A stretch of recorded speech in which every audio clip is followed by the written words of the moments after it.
ਜੇ ਉਹ ਮਿਹਨਤ ਕਰਨਾ ਸਭ ਖਰੀਅਤ ਨਾਲ ਹੋਣਗੇ। ਤੇ ਇੱਕ ਦਫਾ ਵੀਡੀਓ ਜਿਹੜੀ ਨਾ ਲਾਜ਼ਮੀ ਦੇਖੇ ਜੀ, ਠੀਕ ਹੈ? ਬਹੁਤ ਕਮਾਲ ਦੀ ਵੀਡੀਓ ਹੈ। ਵਹਿੰਦੇ ਹੋ ਪਏ एकजुट होके लेटे ने।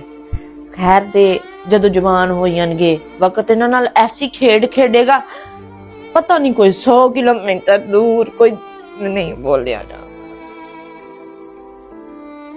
अच्छा मैं आंदी हाँ भाई जिंदगी इन्हां निक्कियां निक्कियां नाल ऐसी छेड़खानी करेगी, ऐसी वक्त ऐसा बदलेगा, ऐसी मासूमियत इन्हां दी जाएगी। कोई 100 किलोमीटर दूर, कोई 200 किलोमीटर दूर, कोई बच्चियां वास्ते कमान गया, कोई बीवी दी पूरी करन डे है, किसी नूं अपने वास्ते टाइम नहीं लगदा पिया।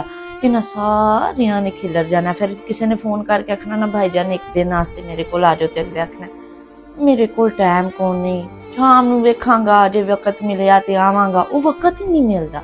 साल साल 2-2 साल लंघ जांदे ने। फिर किते कोई ब्याह शादी दुख सुख हुंदा, सारे रल के बहिंदे ने। ये वापस भी आ सकदे ने, बह खलो भी सकदे ने।